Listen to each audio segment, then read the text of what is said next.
I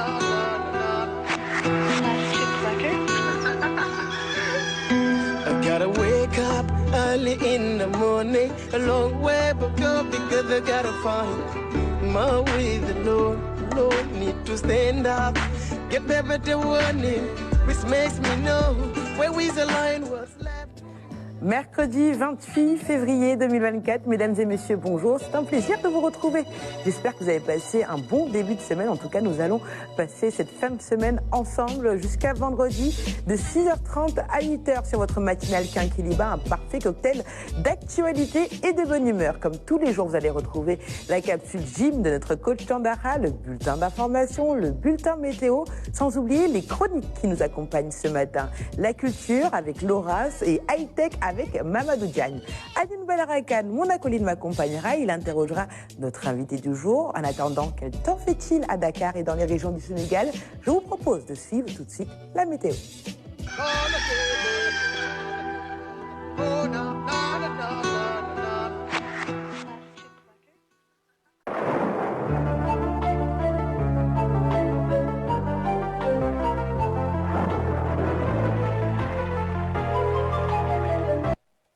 Mesdames et messieurs, bonjour et bienvenue. Les températures resteront relativement fraîches au courant de la nuit et au petit matin sur une bonne partie du pays, notamment sur l'axe Saint-Louis, Louga et vers Linguère. Cependant, la journée, il fera chaud, voire même très chaud à l'intérieur du pays, avec une fine couche de poussière qui sera notée sur l'ensemble du territoire sénégalais.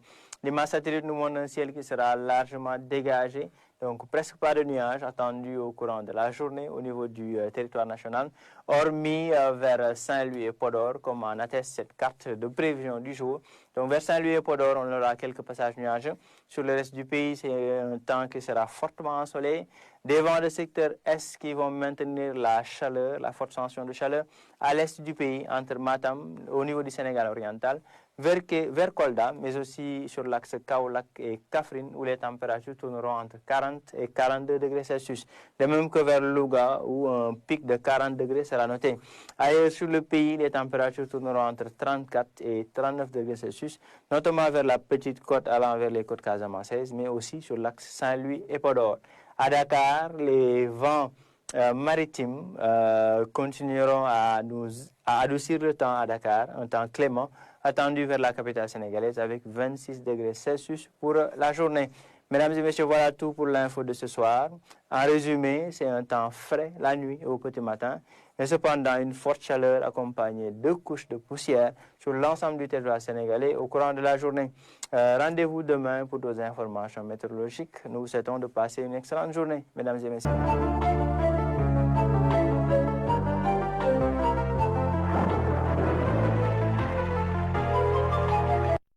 C'était le bulletin météo proposé par nos partenaires de la NACI. Nous sommes en direct sur la une, mais également sur nos différentes plateformes digitales. La page Facebook Quinquiliba et également la page Facebook RTS. Vous pouvez également suivre ce direct sur l'application RTS ou encore sur le site rts.sn. Alors, on va faire un peu de sport avec notre coach Tandara. Quel exercice va-t-il nous proposer ce matin? C'est la gymnastique.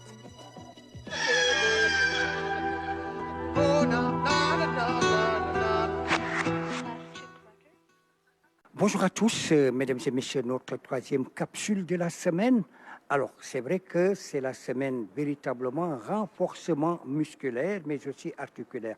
Alors, ce matin, le coach Bou a choisi d'en venir avec nous avec le renforcement du haut du corps. Alors, le renforcement du haut du corps avec justement ce banc incliné, vous verrez tout à l'heure, et aussi avec la barre. Et donc, quand on parle du haut du corps, mesdames et messieurs, donc vous avez les bras, vous avez aussi au niveau du buste jusqu'au niveau des pectoraux, les deltoïdes, etc., etc.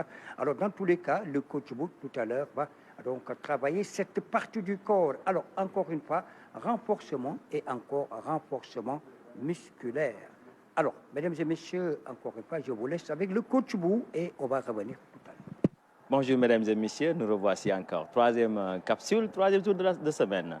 On est là aujourd'hui, on va toujours vous présenter ce qu'on appelle les renforcements. Aujourd'hui, on va solliciter une partie qui est la partie supérieure, le haut du corps qu'on va faire travailler aujourd'hui. Pourquoi d'habitude certaines négligent cette partie? C'est parce qu'ils ont beaucoup d'incompréhension par rapport à cette partie-là. Surtout les dames, on leur dit aussi de pouvoir faire à chaque fois des renforcements, surtout dans leur partie supérieure. Pourquoi? Parce que vous savez, c'est une partie où, si vous le faites renforcer, la partie abdominale, la partie au niveau des épaules et au niveau de la poitrine, toute cette partie-là va faire corriger tout ce qu'on appelle votre posture et avoir un très bon alignement par rapport à votre silhouette. Donc, raison de plus, on a choisi des exercices pareils, similaires à un tel renforcement pour vous les faire présenter aujourd'hui. On va le faire tout de suite dans le démonstration. On va en profiter pour travailler un peu au niveau des genoux.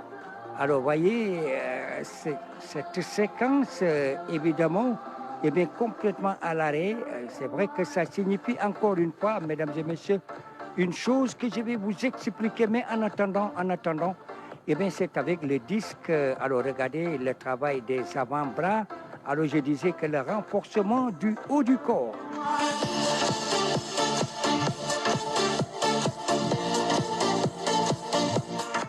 Alors, et cette fois, ce sont les deltoïdes, pour ne pas dire qu'on va toucher un peu le moignon de l'épaule avec un travail de disque et aller vers le haut. Alors, regardez comme c'est magnifiquement bien fait. Alors, on va revenir encore une fois.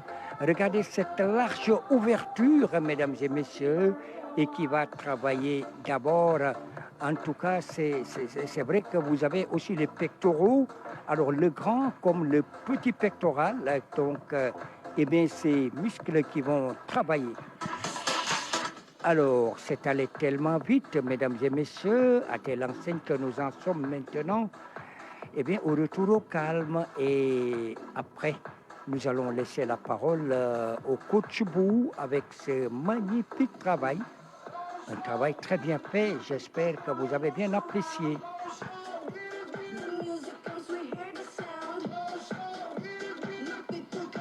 C'était notre présentation d'aujourd'hui. Les mouvements qui ont été présentés ont sollicité tous les groupes musculaires par rapport à votre haut du corps. Et maintenant, les exercices sont là et vous avez juste maintenant l'occasion de pouvoir les pratiquer chez vous. Surtout vous les dames, faites-le chez vous. Merci. À demain, Inch'Allah.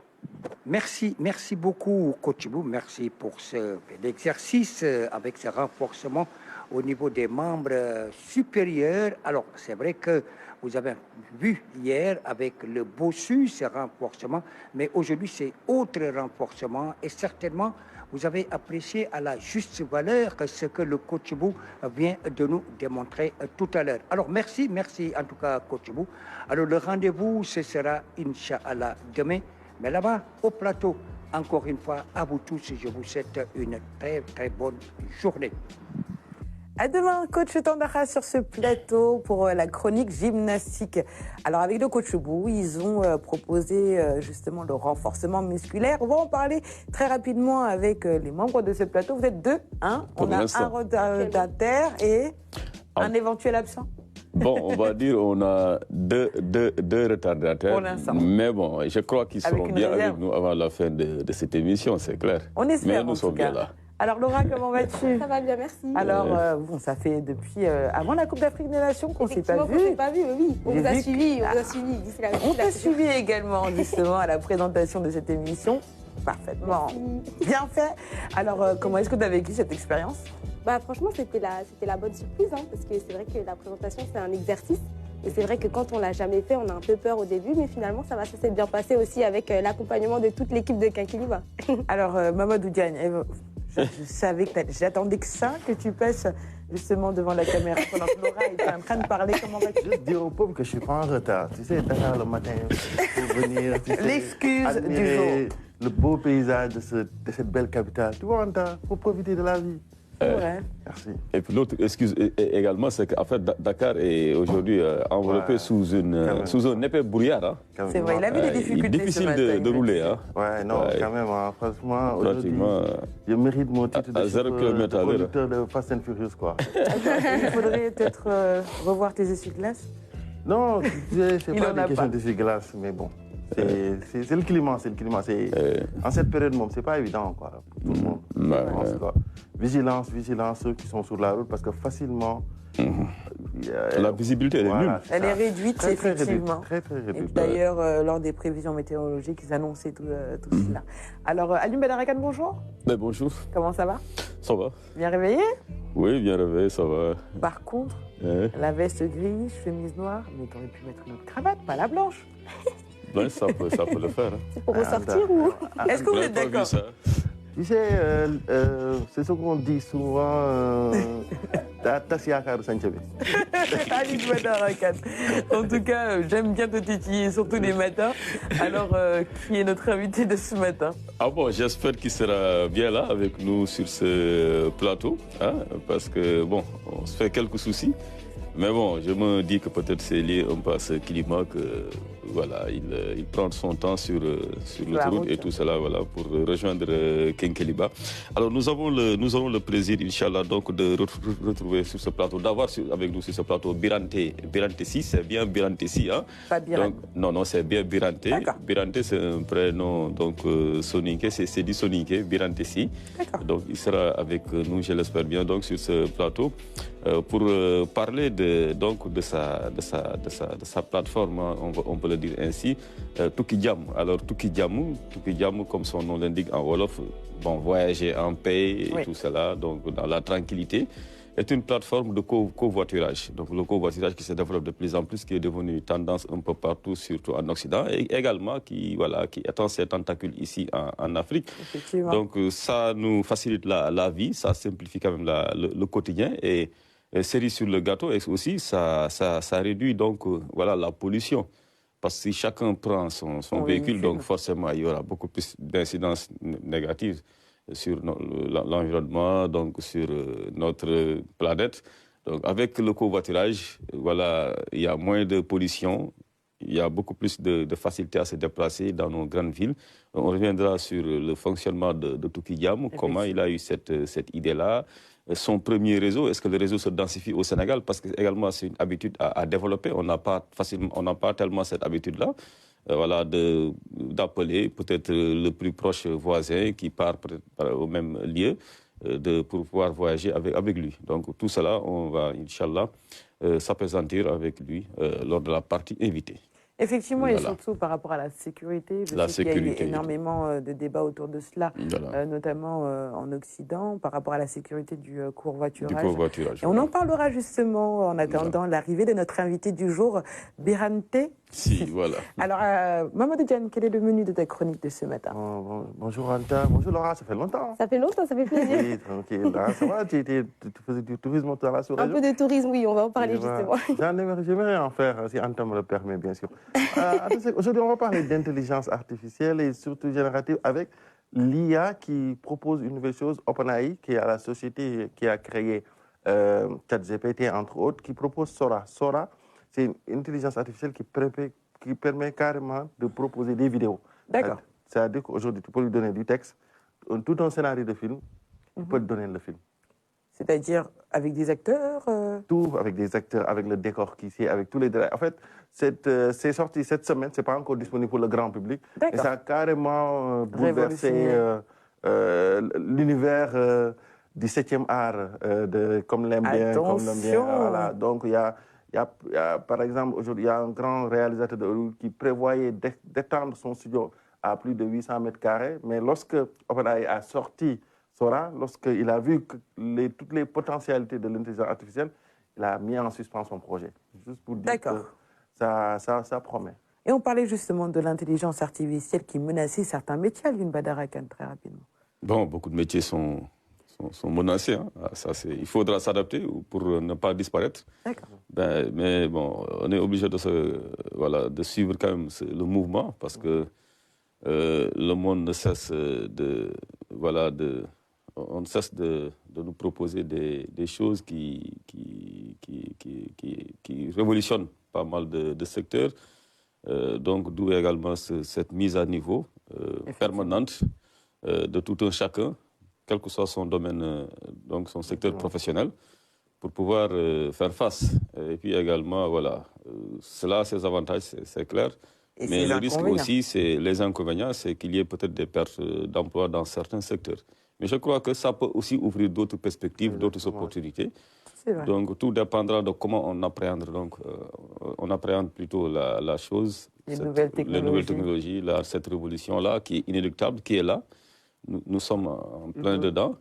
Mais voilà, s'approprier l'outil. Et puis également, ça crée aussi d'autres métiers. Hein, parce qu'avec donc, la révolution, l'intelligence artificielle, d'autres métiers ont vu le jour aussi. Hein. C'est vrai. Donc je crois que voilà, c'est selon, tout dépend de comment on l'accueille. À chaque fois qu'il y a une révolution, une nouvelle ère, bon, il y a des inquiétudes. Voilà, tout à fait légitime, mais après on se rendra compte qu'au final, ça a débouché sur pas mal d'opportunités pour l'humanité. Nous sommes dans le secteur audiovisuel, bon, nous sommes journalistes à la base, je dis bien, peut-être à l'avènement de la radio, peut-être ceux qui étaient dans la presse écrite avaient certaines craintes, peut-être on théorisait même la mort prochaine de la presse écrite. De la presse écrite. Bon, ça a démarré ainsi, mais aujourd'hui, la presse écrite est toujours là. Ça a été le même cas également avec la radio. À un moment donné, peut-être ceux de la radio avaient nourri certaines inquiétudes, il y avait une certaine crainte quant à leur devenir. Mais on voit aujourd'hui que la radio est plus que jamais résiliente et même investie, en tout cas, ce créneau-là, qu'est donc l'intelligence artificielle aujourd'hui, parce que, voilà, ça leur permet d'avoir peut-être une force de pénétration encore beaucoup plus importante. De même que la télé. La télé aussi, avec l'avènement des réseaux sociaux, bon, qu'est-ce qu'on dit maintenant? Télé sur poche, quoi. Hein? Au Sénégal, le jargon, ça dit maintenant, tu as même la possibilité d'avoir ta télé dans ta poche. Ça, avec la touche digitale, on l'a vu lors de la CAN. Hein? Comment vous avez vraiment pu nous permettre de vivre pleinement donc, cet événement-là, cette Coupe d'Afrique, avec toutes ces innovations-là que l'on a eu à voir grâce aux réseaux sociaux, mais avec la touche digitale. Et ça, quand même, c'est le fait, on peut le dire, de cette révolution-là numérique qui est en marche. Pour moi, l'exemple le plus important que malgré la révolution, que les gens peuvent s'adapter et s'approprier, c'est-à-dire qu'aujourd'hui, malgré qu'il y ait plusieurs plateformes qui permettent de regarder des séries et des films en ligne, les salles de cinéma sont envoyées à Dakar. Voilà. C'est vrai.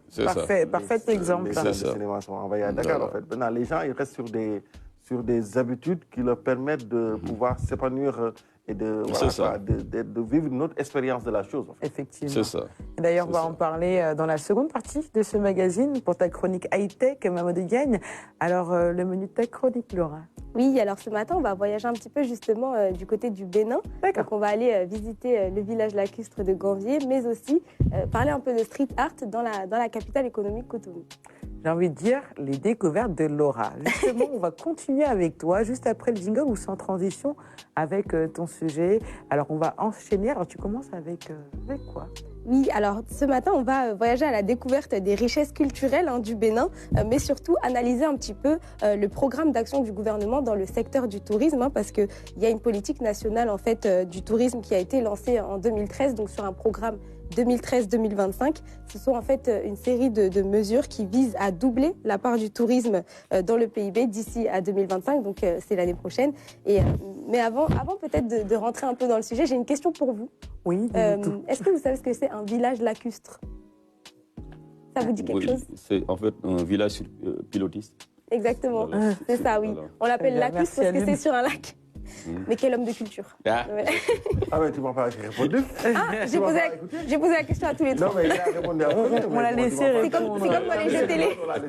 Il a appuyé sur le buzzer avant toi, c'est comme dans les jeux télé. Voilà, c'est ça. Donc, je prends la mise là. Mais justement, on va voir en même temps que je vous raconte quelques images du village lacustre de Ganvié. Donc c'est en fait un village qui n'est pas arrivé par hasard. Hein. Ce sont en fait à l'époque les premiers hommes de Ganvié qui ont fui une région du Togo à l'époque des razzias esclavagistes des rois d'Abomey. Et en fait, les guerriers d'Abomey de l'époque qui étaient là pour capturer des populations, en fait, se sont dirigés vers Abomey-Calavi à l'époque. Et en réalité, ce village de Ganvié, on l'a trouvé parce que l'idée était de pouvoir se réfugier sur l'eau, parce que les guerriers d'Abomey, qui étaient les plus puissants d'Afrique de l'Ouest à l'époque, ils avaient une seule peur, c'était l'eau.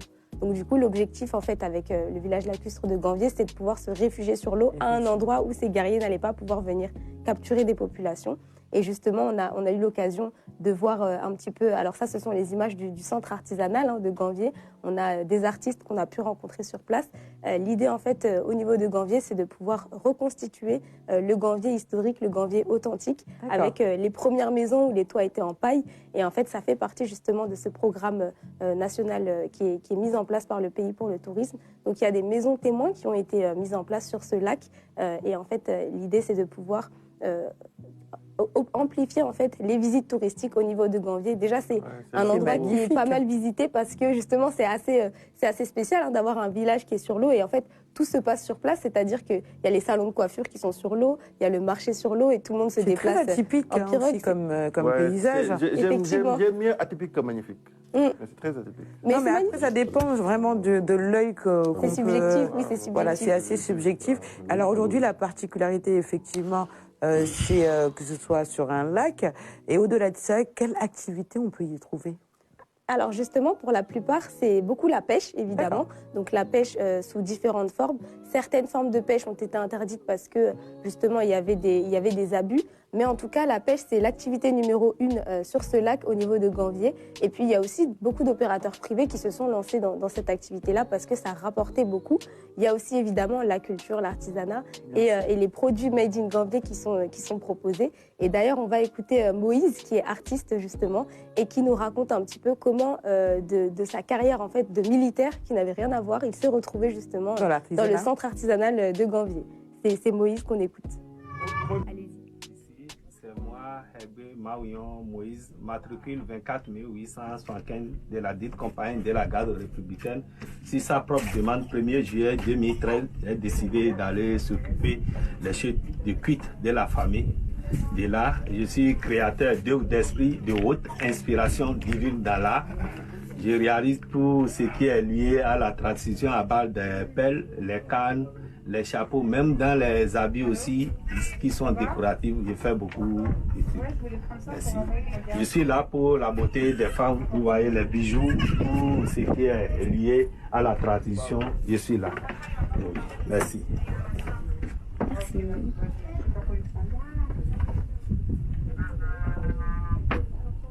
C'est l'État qui a attribué aux artisans locaux du Gambier. Ici, c'est la maison artisanale de Gambier. C'est installé ici, maintenant, ça fait déjà 1 an, 4 mois. Et la société civile a installé les artisans de Gambier pour les premiers sites. D'abord, de quitter à Caravi, l'Ambacadé. C'est la première visite, c'est la maison artisanale Gambier qui est fournie par l'État. Il y a les sociétés civiles aussi qui sont privées dans la zone quand même. Ici, ça appartient à l'État. On est dans le compte de la mairie du Soava. Merci. Alors, Laura, est-ce que cet essor du tourisme, on le ressent vraiment dans tout le pays ?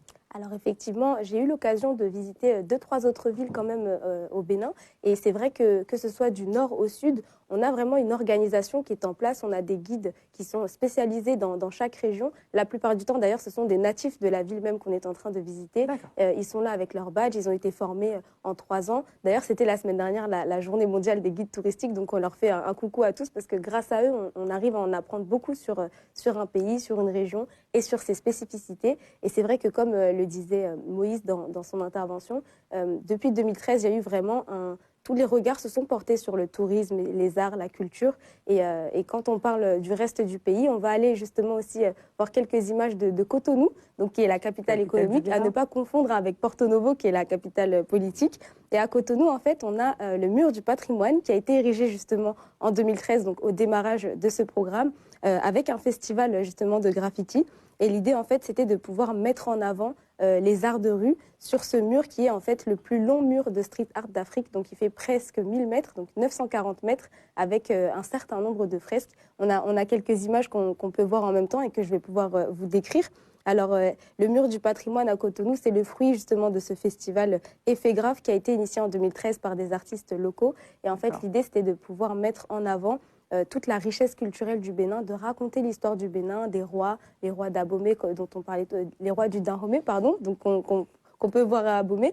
Et en fait, la possibilité aussi qui est donnée aux artistes de pouvoir s'exprimer, le tout en fait dans l'idée de la promotion du pays. Donc, à travers justement les cultures urbaines avec ces graffitis-là. Exactement. Et tu disais c'est un mur de 940 mètres. C'est ça, il fait 940 mètres, donc c'est-à-dire que c'est une véritable balade. Hein. D'ailleurs, l'année dernière, il y a aussi le monument de l'Amazone qui a été érigé, et c'est juste au bout de cette balade-là. Donc en fait, c'est toute une sortie en tant que telle finalement, parce que c'est vrai que les fresques qu'on peut voir là-bas, on peut y passer un quart d'heure, 30 minutes à admirer justement les différentes œuvres. Et ce qu'on peut y retrouver aussi, c'est comme si en fait on nous contait, mais en images, du coup, l'histoire du Bénin et la possibilité qui est donnée de véhiculer en fait un message. Donc chaque année, ce festival est organisé. Chaque année, ils choisissent un thème sur lequel ils vont pouvoir exposer leur art. Et par exemple, en 2021, c'était Bénin, patrimoine et potentiel. Et l'objectif, c'était de relater l'histoire des peuples du Bénin à travers ce mur. Et ce que disaient les artistes, c'est que lorsqu'ils ont eu ce mur, ils se sont dit qu'avec ce mur, ils pouvaient transmettre un message, faire quelque chose, impacter la population, impacter le monde. Et c'est vrai qu'aujourd'hui, ce mur est vraiment connu. Là, vous voyez, on a quelques images justement de Gambier qui est représenté en peinture. Et juste après aussi, on a le coton, parce que le Bénin aussi, aujourd'hui, est le premier producteur de coton. Donc en fait, ce sont vraiment les richesses qui sont mises en avant. Et quand on parle de compter les peuples, c'est vraiment de parler de tous les éléments qui font la spécificité de la culture du Bénin, la tradition, la valorisation de certaines icônes. Donc on peut y trouver des illustrations du roi Béhanzin. Donc parmi les 12 rois d'Abomey, c'est celui qui est le plus connu pour avoir combattu les colons. Il y a la récade, la porte du non-retour. Il y a les egungun, ce sont les masques traditionnels, l'homme orchestre. Il y a la diva Angélique Kidjo, qui vient du Bénin, plus précisément d'ailleurs de Ouida. Des émoges aussi aux Amazones, dont la statue dont je vous parlais tout à l'heure. Et puis voilà, il y a des masques, des hommages et la mémoire aussi de comédiens et autres. Vraiment, c'est le monde de la culture qui se rencontre sur ce mur et qui permet en fait aux touristes comme nous de découvrir en fait le Bénin en une grande fresque. Et d'ailleurs, on a eu l'occasion de croiser un artiste qui est un artiste ivoirien qui avait été invité par l'agence pour la culture. Et en fait, il nous racontait un petit peu comment ça s'organise. Et c'est vrai que pour une fresque, par exemple, de 50 mètres, donc lui, il a eu une partie. Sénégalais.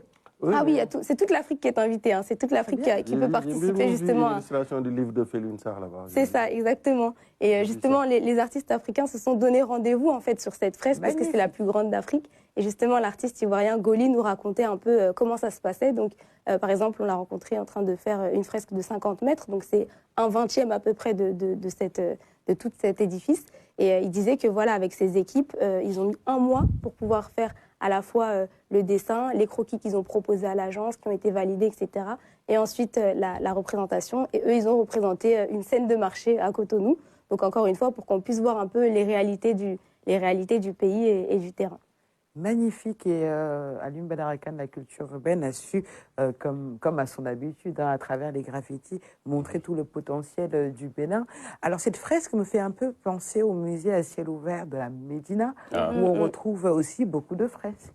Oui, beaucoup de fresques également pour mieux valoriser donc l'énorme potentiel culturel du Bénin. Je crois que c'est une belle démarche, mais également qui a aussi des relents écologiques, parce que ça permet vraiment de préserver le cadre de vie. Donc, au lieu que ces grandes devantures-là ne servent donc à des dépotoirs d'ordures et tout, ne soient transformés en dépotoirs d'ordures, que l'on puisse vraiment réserver cela aux artistes. Et ils en feront bon usage. Je crois que ça, c'est une démarche à saluer et toutes les grandes capitales africaines devraient s'inspirer de cela.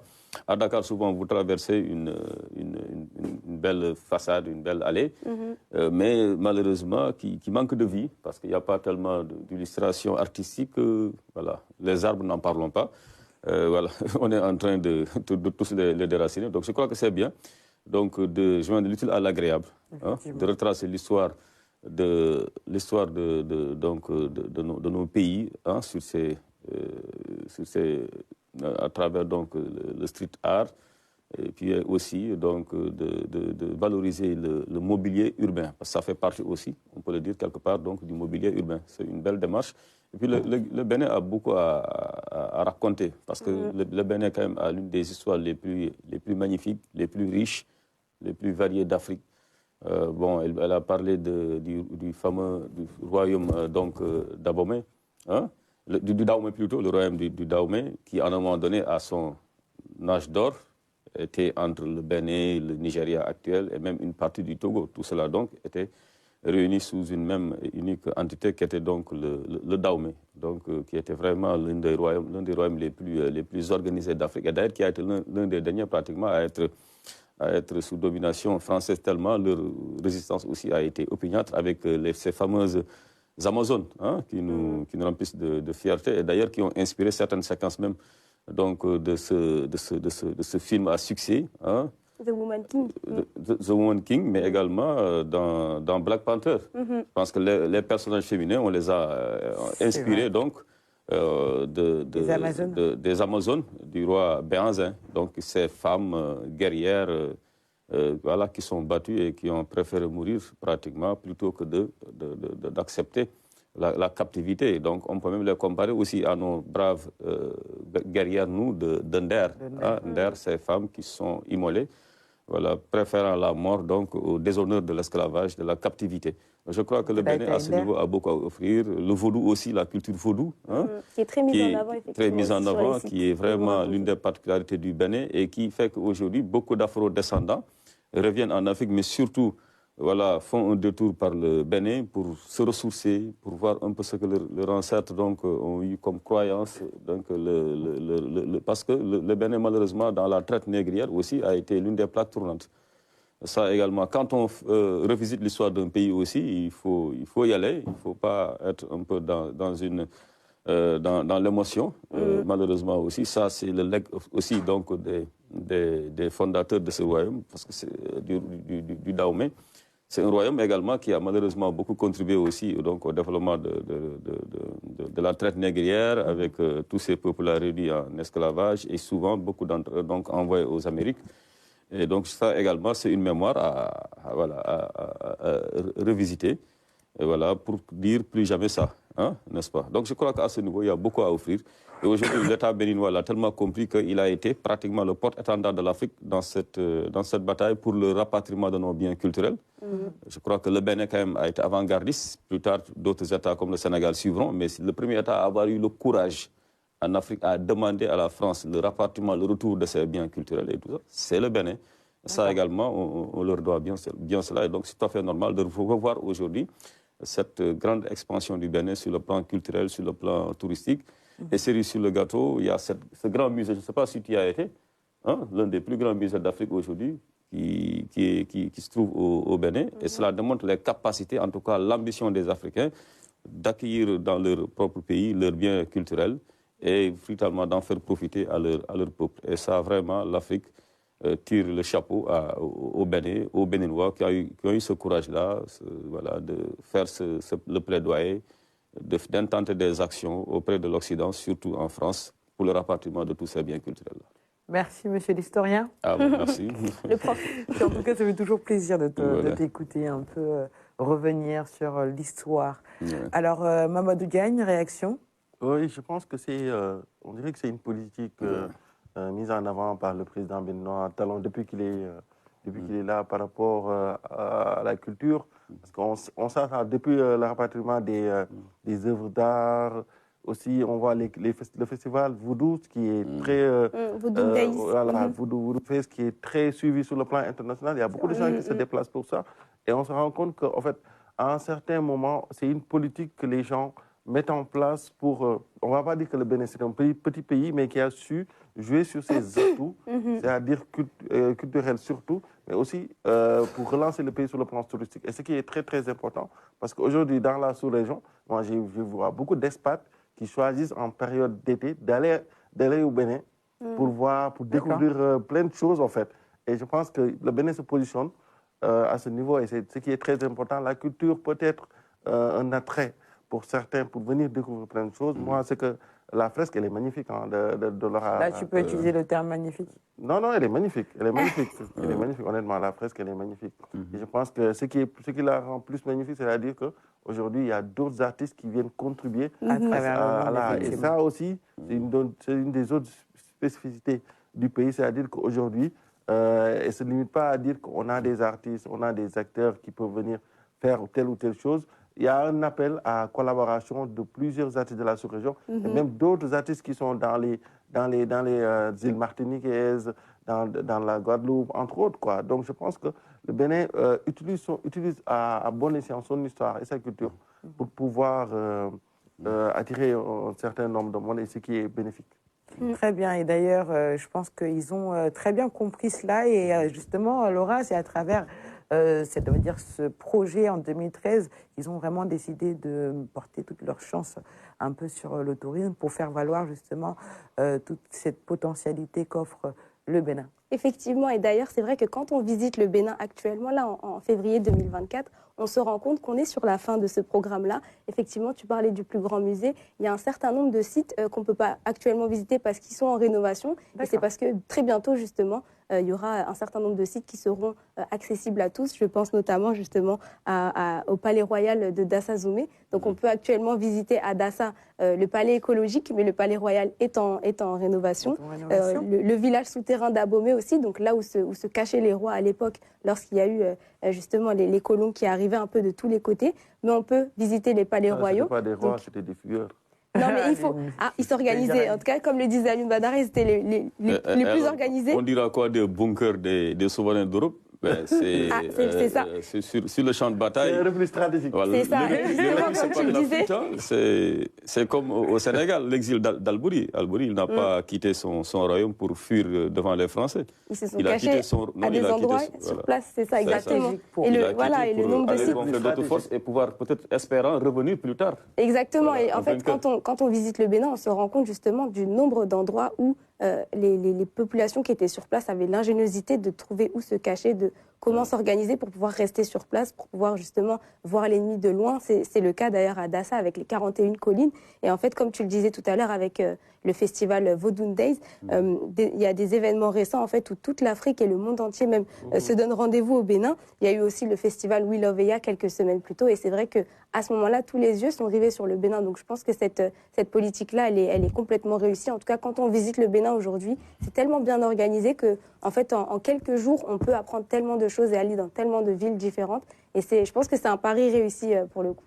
Tu nous conseillerais d'aller visiter le Bénin? Ah, franchement, oui. Franchement, oui. Je peux même vous faire un petit itinéraire. Les découvertes d'Anta au Bénin. Ce sera plutôt les découvertes de Laura au Bénin. Alors, il nous a rejoint en plateau, Monsieur Birane Tessi. Comment allez-vous? Je me porte bien et vous? Enchanté d'être parmi vous. En tout cas, c'est un plaisir de vous recevoir en plateau. C'est le réveil qui n'a pas sonné? Plutôt un accident sur la VDN. Donc il y a eu un accident au niveau de Patte-d'Oie. On en parlait tout de suite. Donc c'est juste après nous alors. Tout était bloqué. Je suis passé par la VDN, mais certainement c'est juste après. Parce que la visibilité, elle est vraiment nulle au petit matin, quoi. Elle est réduite au petit matin. C'est ça. Plus de peur que de mal, j'espère bien. Oui, ça va, tout se passe bien. Merci Très bien. beaucoup. En tout cas, bienvenue en plateau. Alors, on parlait tout à l'heure aussi de la fresque. On a reconnu la signature d'un graffeur ou d'un groupe de graffeurs aussi au Sénégal, le RBS Crew. Effectivement, et d'ailleurs, on le disait tout à l'heure par rapport à la Médina, c'est vrai qu'ici aussi au Sénégal, on a un festival qui est similaire, c'est le Festigraph, et c'est vrai que chaque année, tous les représentants du street art se réunissent pour pouvoir en fait proposer de nouvelles fresques. Alors la prochaine édition, évidemment, ce sera cette année. Il ne faut pas hésiter aussi à la suivre et aller voir toutes ces œuvres qui seront exposées sur les murs de Dakar. Et c'est vrai qu'on peut les voir, même quand on ne s'intéresse pas spécialement à la culture. C'est vrai que quand on circule dans Dakar, il y a toujours un moment où on va voir le street art. Et c'est une particularité en Afrique de l'Ouest, dans toutes les capitales. Il y a toujours un peu de street art un peu partout. C'est la même chose à Accra aussi, c'est la même chose à Bamako et même au Cap-Vert. On en voit un peu partout. Donc c'est important parce que c'est vrai que ce sont ces artistes qui sont motivés pour pouvoir permettre à leur art de faire passer les messages de la façon la plus populaire possible, c'est-à-dire dans la rue. Et c'est vrai que voilà, même en allant à l'école, quand on est enfant, on passe devant, etc. Donc c'est pour le coup, ça touche tout le monde. Généralement, c'est très captivant, c'est des messages forts qui sont lancés. Ça me rappelle justement pendant la période de Covid, énormément de graffeurs ont sensibilisé à travers les murs et les artères de Dakar. Alors, merci beaucoup, j'allais dire Mariam, je ne sais pas pourquoi. Merci beaucoup Laura pour ta chronique de ce matin. Je te laisse clôturer avec les dates à retenir. Les dates de ce week-end, donc dans l'agenda culturel, on a ce soir une projection du film Ramata. Donc c'est les mercredis ciné du Yoka Lounge. Donc ce sera ce soir à 20h, donc au Yoka Lounge, hein, évidemment. Ce week-end, on a les portes ouvertes d'un hub, en fait d'un hub qui est créé justement cette semaine.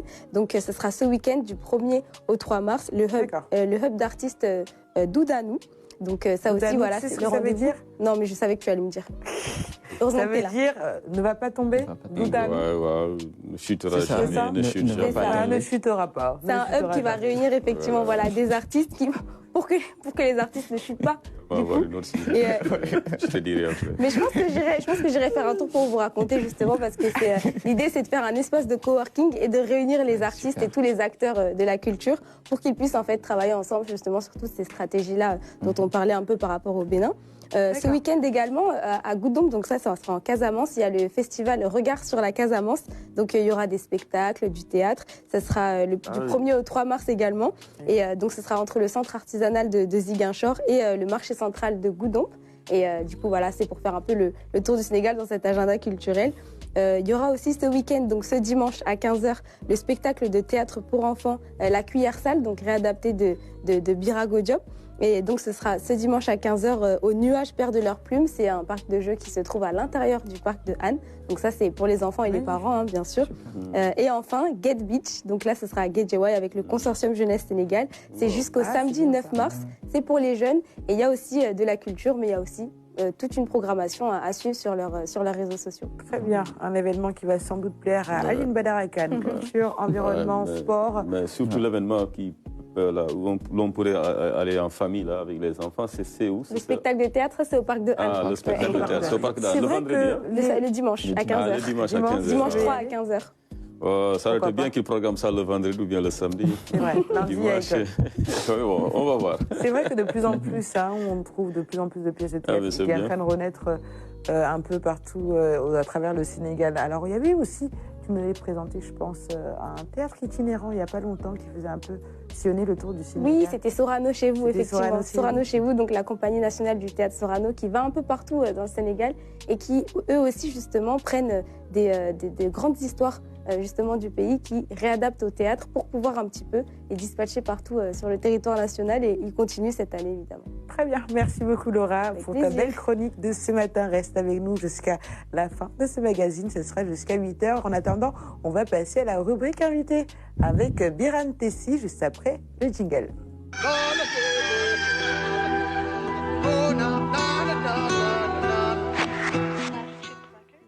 Le Bénin, c'est un très beau pays. Donc, vous avez un peu suivi en off? Oui, j'ai suivi. J'ai fait le Bénin, j'ai fait le Ghana, j'ai fait le Togo. Très bien. Par rapport au graffiti, au Bénin, il y a toute une avenue où il n'y a que des graffitis. C'est magnifique, très propre. Et le mur du patrimoine. Le président, il a vraiment travaillé, franchement. Autour, justement. Niveau tourisme, franchement, on voit le vaudou d'un autre œil. Hein. Pas forcément l'œil de la télé, de la sorcellerie, mais on voit vraiment autre chose. C'est vrai que quand on parle de vaudou, on pense automatiquement à la sorcellerie, alors que pas forcément. Pourquoi la sorcellerie? Pas forcément. Ça, c'est le regard occidental. Voilà, c'est le regard occidental. Ça, c'est le regard occidental plein de clichés. C'est vrai qu'il y a un vrai travail qui est fait pour dédiaboliser un peu le vaudou. Et dans toutes les visites qu'on fait au Bénin, il y a toujours un mot qui va être accordé justement parce que c'est le cœur, en fait, c'est le cœur même des traditions au Bénin. Et les guides ont toujours un mot pour rappeler que c'est la religion, c'est une religion. Et à quel point, en fait, ce regard-là qui est occidental sur le vaudou, en fait, est erroné. Et puis ensuite, on rentre un petit peu dans justement toutes les coutumes qu'il y a autour et on comprend un petit peu l'organisation aussi et à quel point le vaudou fait du Bénin ce qu'il est aujourd'hui et comment il s'est exporté aussi à l'époque avec... Pendant les festivals, il y a beaucoup de gens internationaux. On ne se rend pas compte, mais Il y a énormément de choses à découvrir. Ouais, des fois, tu as même envie d'intégrer. Hein. Alors attention, on ne va pas vous perdre, hein. Restez au Sénégal. Hein. Alors ce matin, on reçoit en plateau M. Birame Tessi. Il est développeur logiciel, cofondateur de Toukidiam, une entreprise de covoiturage. Voilà, une plateforme de covoiturage. Hein. Je pense que donc c'est un marché assez prometteur hein, au Sénégal, de plus en plus tendance. Hein. Je sais qu'il y a certains hein, parmi mes collègues de la maison hein, qui font un peu dans le covoiturage. Ouais, voilà, mais je ne vais pas citer de nom parce que ça permet aussi donc de régler certaines difficultés financières, mais aussi du coup de réduire un peu la pollution également atmosphérique, parce que si chacun voulait se déplacer avec sa voiture, voilà, imaginez un peu les conséquences néfastes donc, sur l'environnement. Et avec Toukidiam, au moins, tous ces problèmes-là sont réglés. Mais vous explorez un créneau, on va le dire, nouveau au Sénégal, qui demanderait véritablement une forte adhésion pour que cela puisse marcher, parce que nous n'avons pas ce réflexe-là, cette habitude-là de voir sur une plateforme peut-être voilà, le voisin le plus proche qui va peut-être rallier mon lieu de destination avec sa voiture, avec qui je pourrais voyager, je pourrais cheminer ensemble et tout cela. Alors comment comptez-vous faire pour que le public puisse suivre? C'est vrai. Parce qu'en Occident, c'est ancré maintenant dans les mœurs, mais au Sénégal, en Afrique, c'est une toute autre mentalité. C'est ça, c'est vrai. Oui. Donc aujourd'hui, ce que Toukidiam fait, c'est très simple. Pour l'instant, on se focalise sur le covoiturage pour les salariés. Donc, au Sénégal, le covoiturage, il existe déjà. Mais bénévolement, on va dire. Oui, on a notre concept de taxi boko où on se boque pour aller d'une destination à une autre. On se boque, c'est-à-dire on se cotise. On se cotise, on se rassemble pour quitter d'un point A à un point B. Comme par exemple, il y a beaucoup de gens qui quittent Rufisque, qui se mettent à côté de l'autoroute à péage et qui viennent au niveau de la place de l'Indépendance. C'est du covoiturage. D'accord. Ouais, c'est vrai. On appelle ça du taxi boko. C'est vrai. Mais ça a une connotation pas très évidente. Donc, par rapport à cela, nous, ce qu'on fait aujourd'hui, on propose aux salariés de covoiturer entre eux.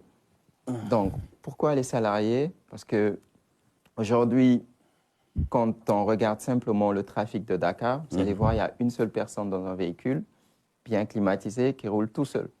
Majoritairement, c'est le cas. Donc, suite à ça, on s'est dit, ce serait mieux aujourd'hui qu'on puisse apprendre aux salariés de pouvoir partager leur véhicule, partager les places disponibles de leur véhicule pour quitter d'un point A à un point B. Donc, à partir de cela, on a développé une solution, une application mobile qui va permettre pour chaque salarié de définir son endroit d'habitation, de définir son endroit du travail, et à partir de là, on va pouvoir le montrer tous les passagers qui sont autour de lui, autour de sa maison, et qui vont près de son travail, près de son lieu de travail. Maintenant, par rapport à ça, on a eu plusieurs contraintes de sécurité. Oui, je ne veux pas que la personne connaisse où est-ce que j'habite, etc. Donc, on s'est rendu compte qu'il fallait reprendre les points de rendez-vous. Donc, par rapport à cela, si aujourd'hui, moi, j'habite à La Foire et que je dois aller travailler au point E et qu'il y a un autre salarié qui n'a pas de voiture, qui habite à La Foire et qui va travailler au point E, moi, je vais simplement lui dire, tiens, moi, j'ai ma voiture. Dans ma voiture, j'ai 2 places disponibles. Je vais au point E. Donc, forcément, nous, on va lui mettre en relation avec ces gens qui sont dans la même zone que lui. Et à partir de là, lui, il va simplement réserver le trajet. Mais quand il va réserver le trajet, il verra que moi, ma position n'est pas à la position de chez moi à la maison, mais ce sera la position du point de rendez-vous que je vais le mettre.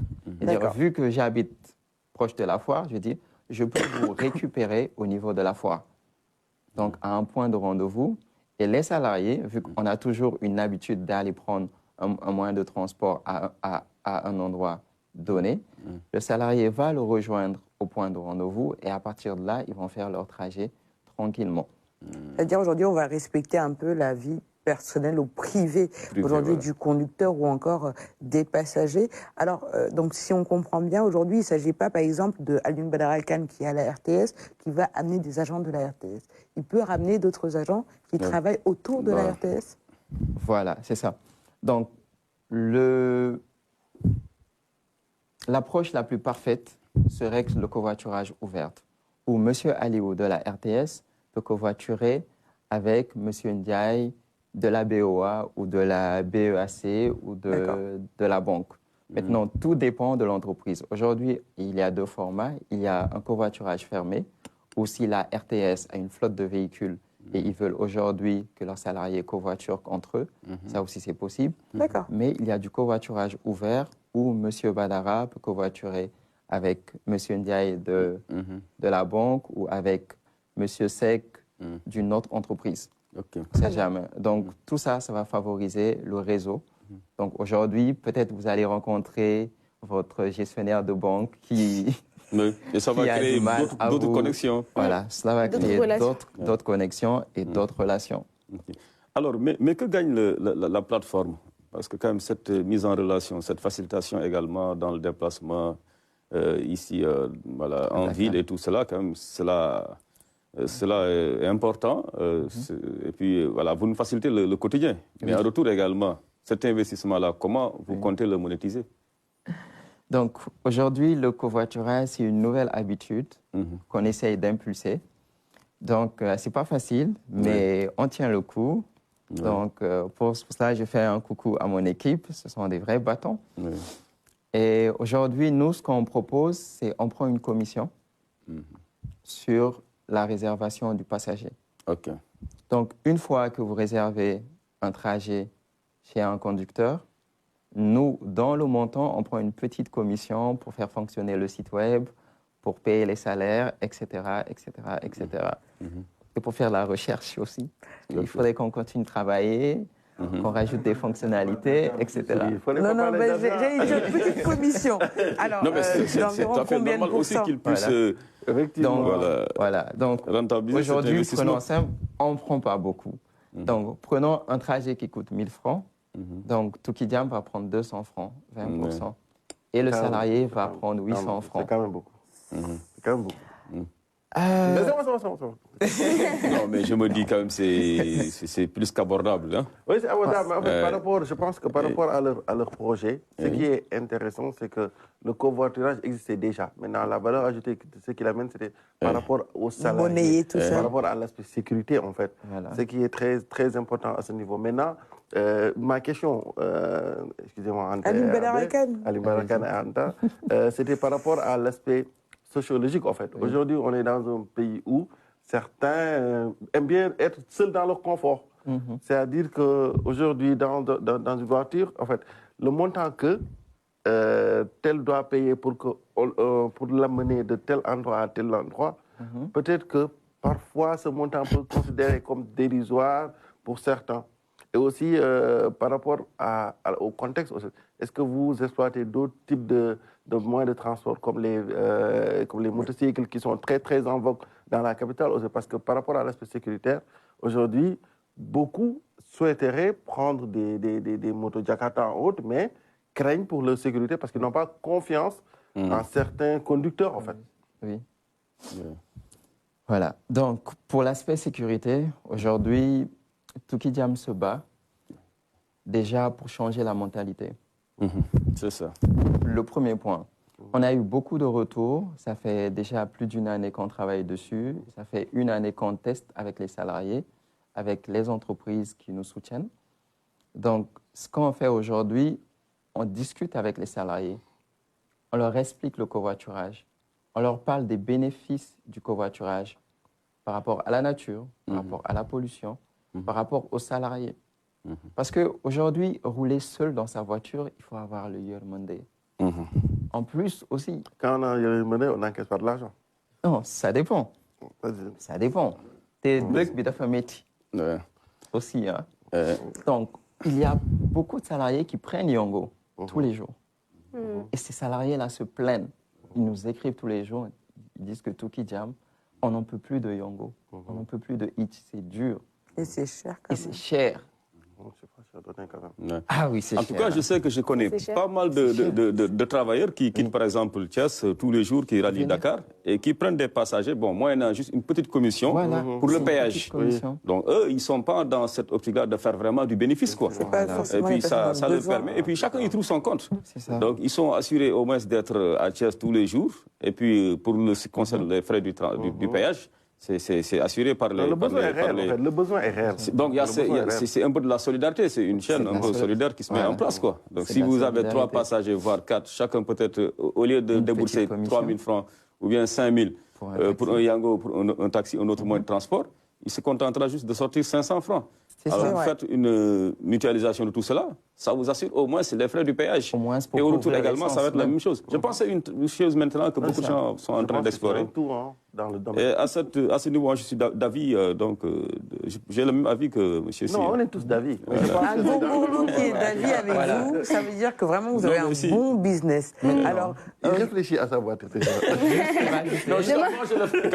on va être plusieurs dans la voiture. C'est pas évident, parce qu'avec le péage, l'essence, coûte cher. C'est compliqué de faire la navette tous les jours, etc. Et nous, ce que nous sommes en train de travailler actuellement, c'est l'assurance. Aujourd'hui, on veut donner de l'assurance aux passagers. Donc, une fois que vous allez covoiturer, nous sommes en train de travailler avec des sociétés d'assurance pour donner l'assurance pour ceux qui sont dans la voiture. Parce qu'il ne faudrait pas juste voir les 20%. Dans les 20%, c'est-à-dire l'assurance sera prise en charge par Tokidiam? Oui. D'accord. Donc, nous sommes en train de travailler sur une offre avec le conducteur qui va supporter l'assurance pour les passagers. Donc, tout ça, c'est des coûts.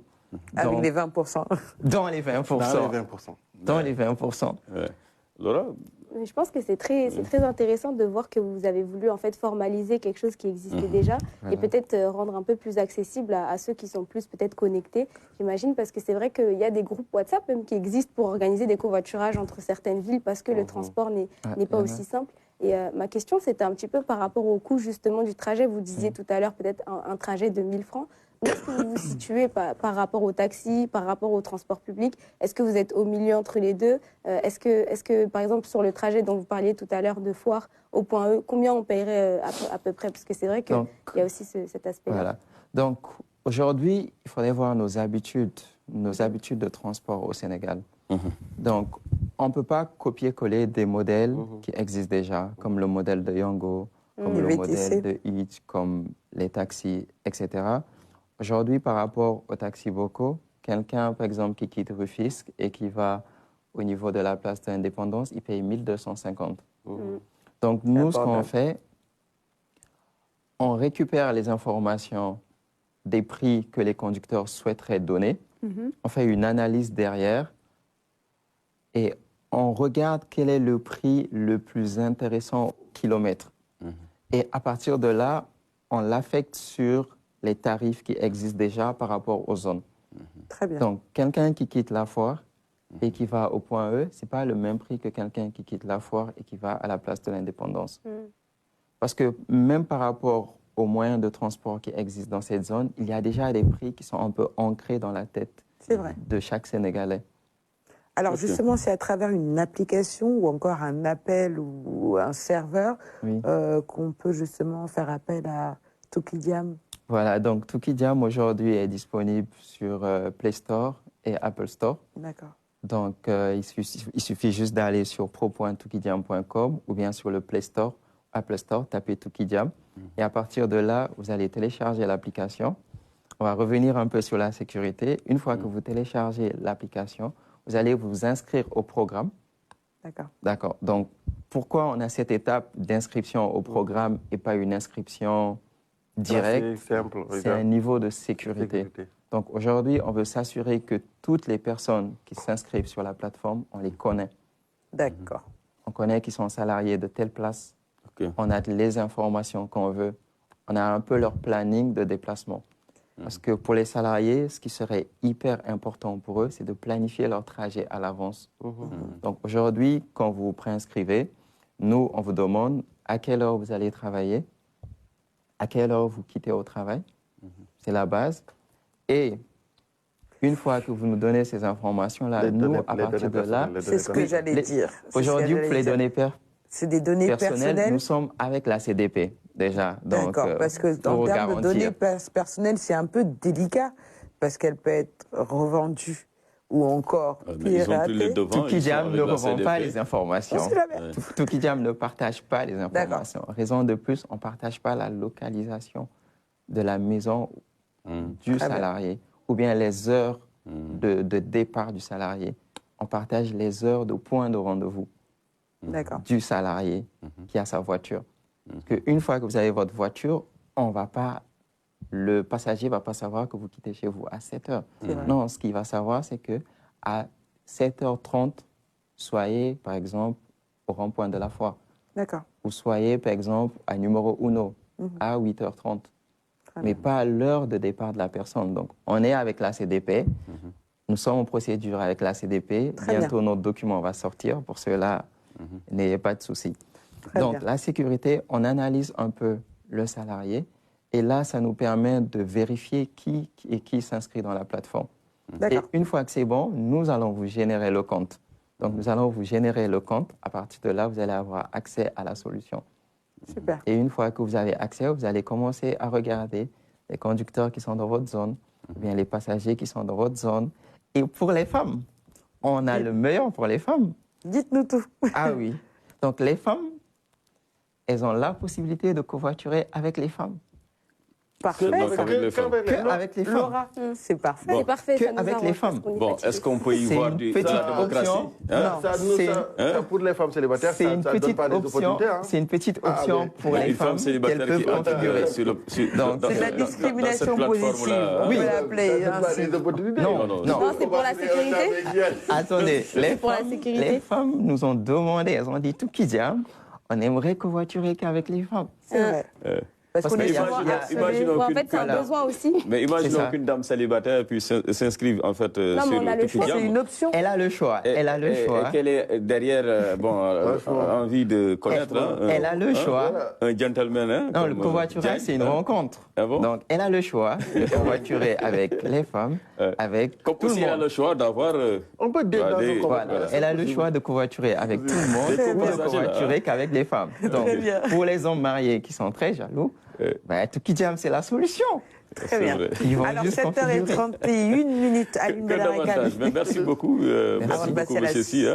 Donc, pour cette première partie sur le covoiturage au Sénégal, c'est devenu donc une tendance qui se développe de plus en plus. Même si on n'a pas encore, même si ce n'est pas encore un marché aussi dense, aussi étoffé, aussi important que le covoiturage en Europe, mais au moins c'est un très bon début et cela démontre qu'il y a de l'intérêt, qu'il y a du public, qu'il y a de la clientèle et que vous faites aussi une petite marge bénéficiaire, même si je pense que ce n'est pas ça le plus important, n'est-ce pas, Diagne? Oui, c'est pas ça. Et puis donc on reviendra sur les aspects sécuritaires également, mais aussi sur cette concurrence qui ne dit pas son nom par rapport à nos amis taximens aussi, comment ils vont accueillir ou bien ils ont accueilli. Voilà, Toukidjam, le covoiturage, qu'est-ce qu'ils en pensent? Donc tout cela, Inch'Allah, dans la deuxième partie de ce magazine. Merci beaucoup. Tout de suite, on va faire une petite pause musicale. On se retrouve juste après.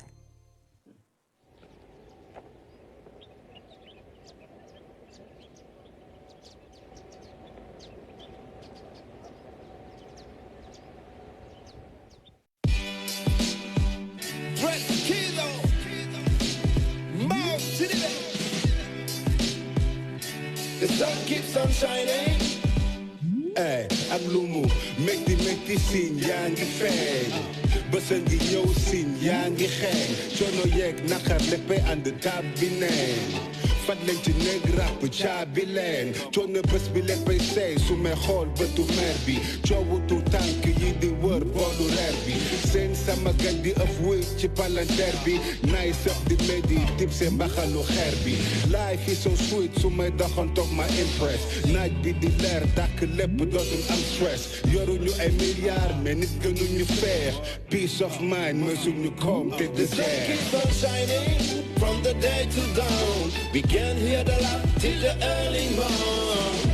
We got the smile on the face that shows how we strong. The sun keeps on shining from the day to dawn. We can hear the laugh till the early morn. We got the smile on the face that shows how we strong.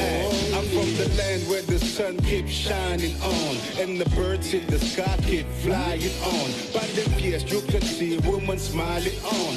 I'm from the smiling coast, we're rising on. You carry no money, but all of them happy. Them no impa, let them say hi to them papi. Man from God send this means me a lucky. I will try for this, them better stop it. Well, the sun keeps shining, we shining on.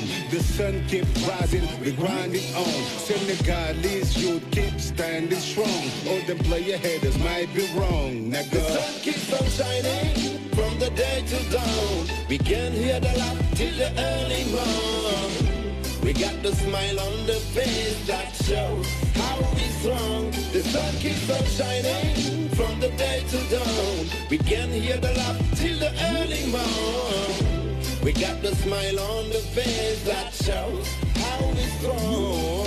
Yeah, du waxu neen mbette ngi xeeñ di gilli tekkil sa chaîne génne soxor ak en ci biti jënta ngi feeñ xol yi na mel ni ñu siggi dama ngi xeeñ ci ñi di feeñ leer ne midi koma ngi aju ci xol yu naat tool yu naat jant bi sol ñu daaj ñuy smile all day te di smile all night di bëggee non stop cause we feel alright. C'était le clip du jour qui rend forcément hommage à Dress Kizo, rappeur, artiste justement décédé il y a 2 jours de cela, suite d'une longue maladie. Alioune Badara Kane, pas Alioune Badara, Mamadou Diagne, peut-être un mot sur Dress Kizo. Ouais, il fait partie de ces générations de rappeurs. Quand on parle de Dress Kizo, on pense à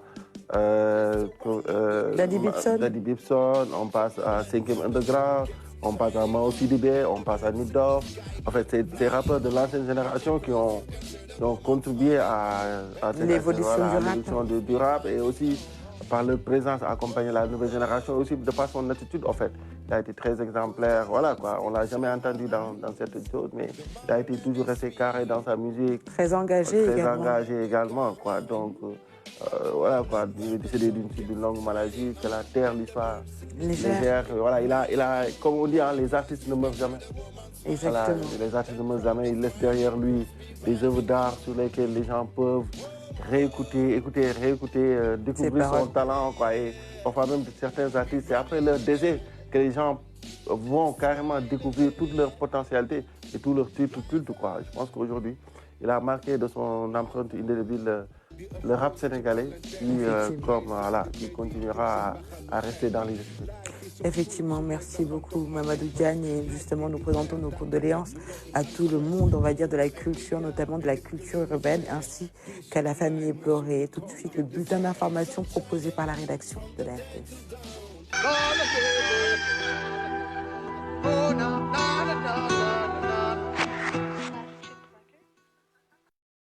Au 2e jour du dialogue national, les 2 commissions mises en place ont échangé sur 2 points. La date de l'élection présidentielle avec l'ouverture partielle des candidatures et la gestion de la transition après le 2 avril. Des échanges à huis clos qui ont permis de proposer des pistes de solutions. Il y a eu des échanges et finalement, la date qui a été retenue en tenant compte des différents événements qui jalonnent la période du processus. On a parlé quand même du carême de la communauté chrétienne, le ramadan pour les musulmans et juste quelque temps après la tabaski. Donc en tenant compte quand même comme point limite l'hivernage également. C'était même par le doute et décembre, n'oubliez pas. Et finalement, je crois qu'après différents échanges, on a eu à retenir la date du 2 juin. Pour la vacance du pouvoir après le 2 avril, des propositions ont été faites par les participants au dialogue national. Tout le monde a dit que vraiment nous devons tous réfléchir pour qu'il n'y ait point d'instabilité au Sénégal. Et nous ne devons pas aussi rester là et regarder le pays aller vers l'aventure. C'est pourquoi nous nous sommes dit que la gestion de l'après-2 est essentielle pour nous. Il faudrait bien qu'il n'y ait pas un vide institutionnel au Sénégal. C'est pourquoi la plupart ont pensé que l'article 36.2 de la Constitution devrait être appliqué, que le président qui est en place puisse gérer la période de transition ou bien la période d'intérim entre le 2 avril et l'installation du prochain président, pour qu'il n'y ait aucun vide alors là, on ne veut pas aller à l'aventure. Et nous pensons quand même que la stabilité du Sénégal en vaut la peine. D'autres ont proposé l'idée, s'il y a difficulté d'interprétation, de saisir le Conseil constitutionnel, de lui donner la primauté, parce que c'est lui l'interprète officiel et autorisé, sans possibilité de recours de la Constitution. S'il donne une lecture donnée des articles combinés en disant c'est ça, sa décision s'applique erga omnes. Donc, n'est susceptible d'aucun recours et s'applique à tout le monde, autorité administrative, politique et juridictionnelle. Le maintien des candidats retenus par le Conseil constitutionnel et l'ouverture partielle des candidatures ont été également proposés et le rapport sera soumis au chef de l'État. Il existe depuis 2000, mais peu connu du grand public, et pourtant le tribunal ecclésiastique interdiocésain de Thiès couvre l'ensemble des diocèses du Sénégal et de la Mauritanie. Chaque évêque doit avoir un tribunal dans son diocèse propre. Mais puisque dans le cadre du Sénégal, et d'autres cas bien entendu, quand il y a une carence de compétences ou bien quand les cas à traiter au niveau des tribunaux ne sont pas très nombreux, des évêques allient leurs forces pour créer ce qu'on appelle un tribunal interdiocésain. Et c'est le cas du Sénégal et de la Mauritanie. C'est l'évêque de ce diocèse, en la personne de Monseigneur André Gueye, qui en assure la modération. Dans ce tribunal, la justice est dite selon le droit de l'Église. C'est le code du droit canonique. C'est en latin et en français. D'accord. Donc, dans le code civil, on parle d'articles, d'alinéas et autres. Mais nous, on parle de canon et de paragraphes. Canon, c'est-à-dire article. Oui, c'est l'équivalent de l'article. Voilà. Oui, paragraphe, ça serait les alinéas. Ici, on a 1750 canons. Bon, que l'on connaît, mais pas par cœur. Hein. Ah oui. On ne peut même pas. Ici sont traités tous les conflits ou litiges entre chrétiens, sauf les cas concernant les évêques. Parce que l'évêque ne peut pas être, il est le patron de son tribunal, donc il ne peut pas être jugé parti. Donc les cas liés aux évêques, s'il y en a, bon, heureusement qu'il n'y en a pas encore ici au Sénégal, hein, s'il y en a, normalement, sont des cas que le pape lui-même s'arroge. La plupart des cas jugés par le tribunal ecclésiastique sont liés au mariage. Par exemple, ce dossier Ndiaye Gueye, c'est un couple en conflit. Mais en fait, le premier patronyme, c'est toujours le patronyme de celui ou celle qui a introduit le dossier. Et l'autre, c'est l'ex. Et on est obligé de prendre contact même avec l'ex pour ficeler le dossier. Et avant que les couples n'arrivent ici, disons les conjoints séparés, souvent c'est parce qu'ils ont déjà fait leur affaire au niveau du civil, ils ont déjà obtenu le divorce. Et ici, à notre niveau, ce n'est pas une question de divorce. Parce que dans le langage de l'Église, dans le code de droit canonique que vous voyez là, le terme ou la terminologie divorce n'existe pas. Nous, au fait, quand on traite les dossiers de mariage, on parle de déclaration de nullité de mariage. Ça veut dire, nous, on remonte le cours du temps, parce que dans l'Église, il y a ce qu'on appelle des empêchements d'irrement. Il y a aussi ce qu'on appelle le vice de consentement. Quelqu'un peut consentir et ne pas donner un vrai consentement. Et donc, nous, on remonte le cours du temps et on s'intéresse à ce moment précis. Il y a au total 4 avocats et 5 juges au tribunal ecclésiastique interdiocésain, sans compter les 25 auxiliaires répartis dans les différents diocèses. Le tribunal a 3 sessions par an, la première en janvier, la deuxième au mois d'avril et la dernière en juin. Se focaliser sur les plantes, c'est le quotidien des jardiniers. Leur contribution sur la préservation de l'environnement et du cadre de vie n'est plus à démontrer. Ils rendent plus accueillants certaines places publiques, villas et maisons, après des journées de dur labeur. dañuy jënd téeru bu ñu jëndee téeru wut ay boutir wala ay semences. Le jardinage, c'est toute une procédure. Il faut de la fumée et autres matériels pour le réussir. D'abord, il faut bien entretenir les pépinières et les suivre jusqu'à terme.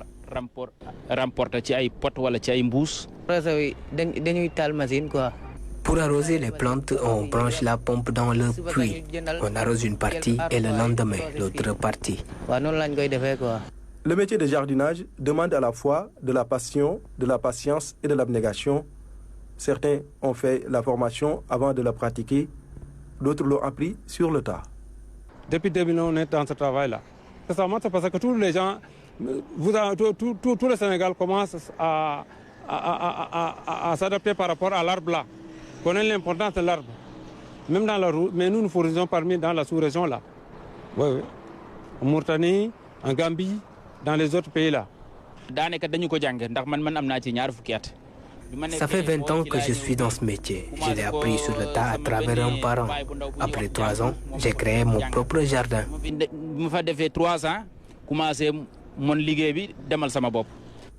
Les jardiniers, de par leur expérience, parviennent à maîtriser les différentes variétés de plantes. Ils s'investissent également dans la culture du gazon, un business certes difficile à gérer, mais très florissant. Il y a des gazons qui s'adaptent à l'ombre, comme le gazon brésilien, à l'ombre, comme au soleil là. Mais le gazon chinois, c'est uniquement pour le soleil. Le gazon français peut être soleil, peut être ombre, mais c'est difficile à traiter. Et puis encore, là, le gazon là, c'est pas par picasse, c'est par semence. On repique les gazons, on les arrose avant de les vendre. Le mètre carré coûte entre 2500 et 3000 francs. Les plantes exposées sont de différentes variétés et les prix aussi ne sont pas les mêmes. Les clients, eux, chacun son choix et sa préférence. Certains viennent acheter des arbres fruitiers, d'autres des plantes de décoration. Pour ensemble, 20 000 francs, les plantes, il y en a qui coûtent 20 000, 15 000 ou même 10 000 francs CFA. Moi, je préfère celles qui coûtent 20 000. Les fleurs sont importantes dans le cadre de vie.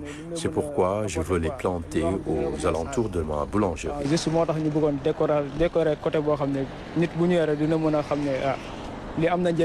Le jardinage, un métier plein d'opportunités. D'abord, il participe à l'embellissement de notre cadre de vie, mais aussi contribue au renforcement de l'environnement, tout en permettant aux acteurs d'en faire un véritable business. C'était le bulletin d'information proposé par la rédaction de la RTS. Vous êtes nombreux à nous suivre, notamment sur nos plateformes digitales. La page Facebook, on a reçu d'ailleurs un message qui dit « Hello Alioune ». Alors un petit coucou au plateau, à toi, à Anta, excellente journée. Khadim Ao, cofondateur de Touki Diam, vous le connaissez, c'est votre collègue. Khadim Ao, c'est mon collègue.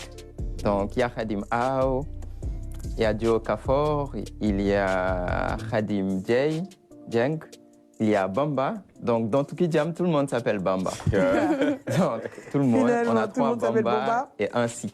Et ainsi notamment vous. Oui, notamment moi. Très bien, alors on va passer tout de suite à la rubrique high-tech, juste après le jingle. On va enchaîner, alors on va parler aujourd'hui d'intelligence artificielle. Intelligence artificielle générative. Générative. Mes excuses, mais à culpa, mon très cher. Ouais. En fait, c'est juste une précision, parce que souvent les gens ils parlent d'intelligence artificielle. Qui s'implantent dans différents corps de métier. Quand on parle d'intelligence artificielle, ça peut être dans le domaine de l'automobile, de la médecine, entre autres, pour davantage approfondir certaines recherches. Et quand on parle d'intelligence artificielle générative, c'est cette intelligence à laquelle le commun des utilisateurs peut demander une requête à une plateforme. C'est-à-dire qu'il peut lui demander une question, ce qui est du texte. Il peut lui demander une image, de créer une image. L'intelligence artificielle va fournir une image. Maintenant, ce à quoi on assiste maintenant, l'intelligence artificielle générative peut nous fournir un élément vidéo, ce qui est carrément bluffant en fait. C'est aux frontières du réel, quoi. C'est-à-dire qu'aujourd'hui, quand on le voit sur les éléments en off, c'est-à-dire qu'aujourd'hui, l'image que vous allez revoir, c'est une image qui va vous paraître réelle, qu'on a tournée carrément, alors que c'est une image qui a été carrément réalisée à travers l'intelligence artificielle. Sur fond vert ou c'est carrément une intelligence? Il n'y a pas de fond vert. C'est moi devant mon ordinateur, je demande ChatGPT, je veux... avec beaucoup de détails, j'imagine. Voilà, je veux tel animal sur la neige et qui marche. On me fournit l'image. Oh. Réellement. Les monteurs sont menacés. Les infographes sont menacés. Les cadreurs également sont menacés. Les scénaristes sont menacés. En fait, c'est des décors tellement réels. En fait, voilà. C'est réel. Maintenant, comme on dit, avec l'intelligence artificielle, plus tu es capable d'utiliser des prompts. Ce qu'on appelle des prompts, c'est des outils qui te permettent de faire des requêtes. D'accord. C'est-à-dire qu'aujourd'hui, c'est là où l'appropriation elle est très importante. Monsieur le développeur, j'ai bien dit les mots? Oui, c'est ça, les prompts. Savoir demander. Savoir demander, merci. Heureusement qu'il y a un développeur aujourd'hui pour préciser. Donc, savoir demander et poser des questions. C'est-à-dire qu'aujourd'hui, vous êtes en face de l'ordinateur, de l'intelligence artificielle, vous allez lui demander, moi, je veux une scène à Dakar où je marche à côté de la grande mosquée. D'accord. Il va vous fournir une vidéo de Dakar où vous marchez à côté de la grande mosquée. Imaginez-vous tout un scénario écrit. C'est pour ça la scène, Sam Altman, le PDG d'OpenAI, qui a créé ChatGPT, qui a créé DALL-E, a dit que je pense qu'on est en train d'assister à quelque chose de fou. C'est vrai, c'est impressionnant. Voilà, c'est toute l'industrie cinématographique qui est remis en question, en fait. Qui est remis en question. Parce qu'aujourd'hui, imaginez-vous, une scène, la facilité. On peut tourner une scène, vous devez tourner une scène en Sibérie. Et imaginez maintenant, vous avez la possibilité de créer cette scène avec l'intelligence artificielle. C'est-à-dire vous économisez en temps, en acteur, en argent aussi. En déplacement. Est-ce que ça n'a pas commencé d'ailleurs déjà dans les locaux de cette manière assez aussi développée. Pour la vidéo, c'est ça en fait. Pour la vidéo, c'est récent. Voilà, pour la vidéo, c'est récent et avec une certaine précision aussi dans la qualité de l'image en fait. Est-ce qu'aujourd'hui, à travers cela, par exemple, dans le monde du 7e art, du cinéma, s'il y a un acteur qui est en jeu, on pourrait toujours utiliser ces intelligences artificielles-là? Effectivement. Il le faut. Il le faut. En fait, c'est une question d'appropriation, en fait, aujourd'hui. C'est-à-dire, surtout par rapport aux grands films où on parle de science-fiction, entre autres, c'est très important, en fait. Il le faut. C'est une question d'appropriation de l'outil, en fait. C'est pour ça qu'on disait, en fait, il y a deux notions qui reviennent quand on parle d'intelligence artificielle. Il y a l'éthique, qui permet de ne pas tromper tout le monde, de dire, parce que voilà, c'est les limites. C'est-à-dire qu'aujourd'hui, de dire, cette image, elle a été générée par l'intelligence artificielle. De ne pas essayer de tromper, parce qu'aujourd'hui, ce que les gens ont peur, surtout par rapport à la vidéo, c'est par rapport au deepfake. C'est-à-dire qu'avant le deepfake, on pouvait voir, telle personne parle, non, lui, il ne va pas parler, il ne parle pas de cette manière, le ton, entre autres. Mais avec ces vidéos, facilement, on peut tromper des gens. Effectivement. Et l'autre aspect qui est important aussi, c'est par rapport à l'appropriation de l'outil. C'est-à-dire qu'aujourd'hui, dans les médias, dans le cinéma, c'est-à-dire que dans l'automobile, c'est-à-dire qu'aujourd'hui, tous les acteurs doivent se dire que comment est-ce que je vais m'approprier l'outil pour qu'il me facilite mon travail dans le quotidien. C'est-à-dire que nous, journalistes, on a des tâches qu'on doit faire au quotidien. C'est-à-dire qu'on doit écrire des articles. L'intelligence artificielle peut me permettre d'écrire facilement des brèves, de corriger des textes, de générer d'autres conducteurs, de générer des conducteurs facilement. Dans notre manière de travail, il peut nous aider. Donc il y a l'appropriation et il y a l'aspect éthique dans l'utilisation. Effectivement. Madame Culture, le 7e art finalement en danger? Je pense que ça peut... je pense que c'est pas incompatible parce que c'est vrai qu'il y en a qui aiment justement.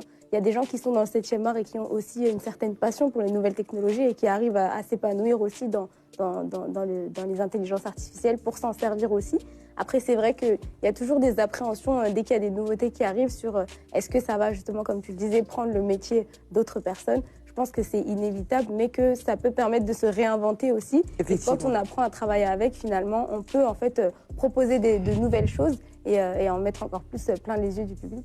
Très bien. Alors, monsieur Si, développeur, alors quand on parle de description, il va falloir vraiment être très, on va dire, concis dans la description pour pouvoir avoir le produit fini voulu? Oui. En fait, vous discutez avec un ordinateur qui a des milliards d'informations.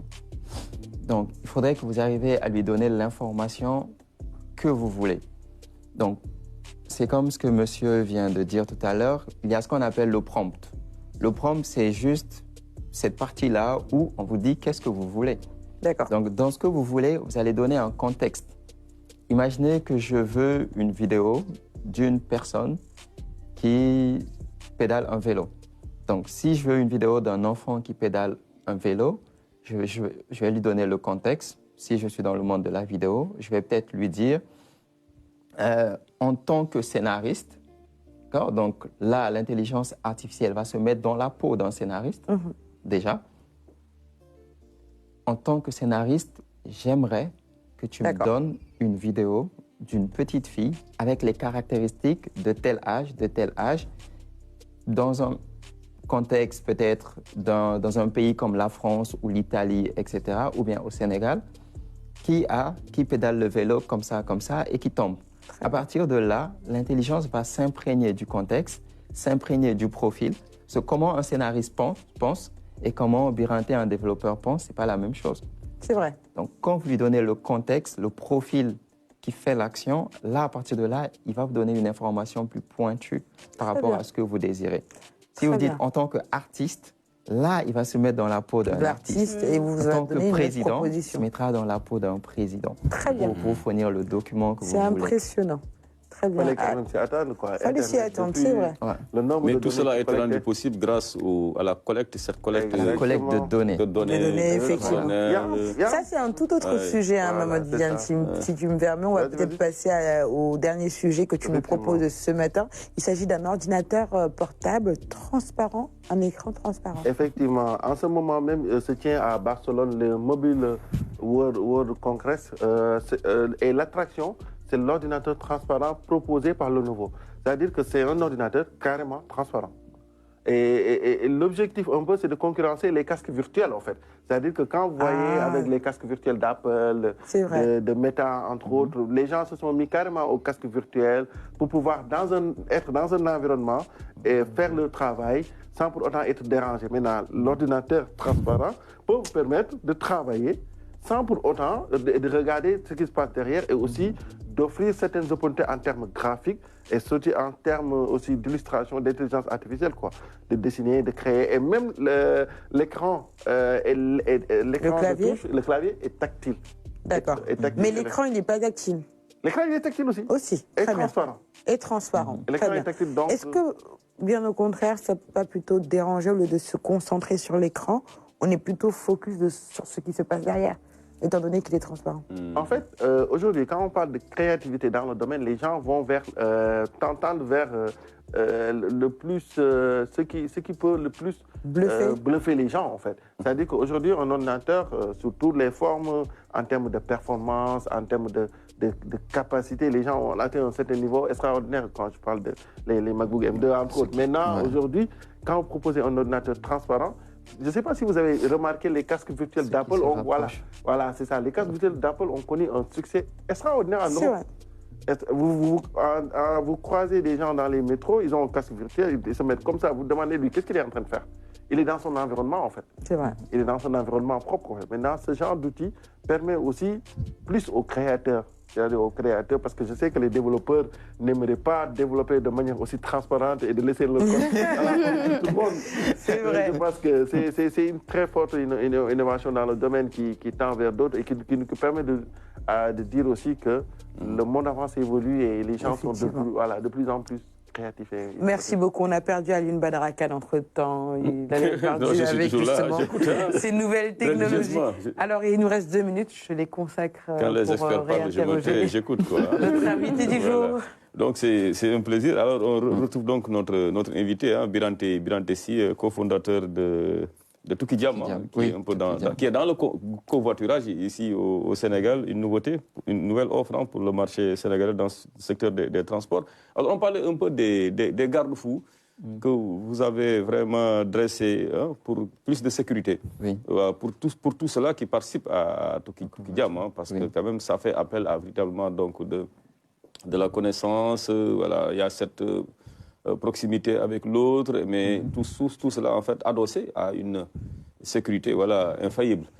Quels sont ces garde-fous-là? Très rapidement. Donc, aujourd'hui, en travaillant avec la CDP, donc, on met en confiance les Sénégalais qui savent que leurs données sont protégées, déjà, le premier point.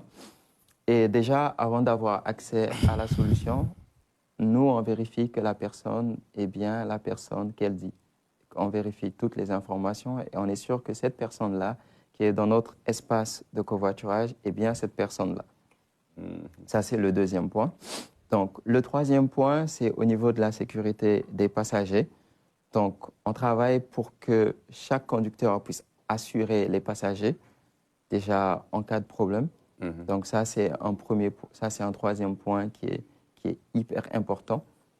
Et derrière, on s'assure que chaque trajet qui a été réalisé avec des passagers on essaie d'avoir le maximum de retours des passagers pour pouvoir vraiment pousser la plateforme pour qu'elle aille de l'avant. C'est ce qu'on peut faire aujourd'hui, c'est ce qu'on fait aujourd'hui et on espère demain faire plus. Très bien. En tout cas, on vous souhaite bon vent avec justement votre entreprise, Toukidjam, en espérant que, pourquoi pas, d'autres perspectives avec justement cette application. Alors, on a reçu beaucoup de messages, Samba Guissé, Samuel Sadio, Soda Gay et Dramé, également d'autres messages que je ne pourrais malheureusement pas lire. Il est 8h, Kinkeliba tire à sa fin. Merci à Limba Daraka de m'avoir accompagné. Comme chaque matin. Merci à toi, Laura. Merci à toi, Mamadou Diagne, de m'avoir accompagné. Merci, Anta, et surtout féliciter ces jeunes Sénégalais, créateurs et très... I gotta wake up early in the morning, a long way but go because I gotta find my way. The Lord need to stand up, get better warning, which makes me know where is the line was left to be done.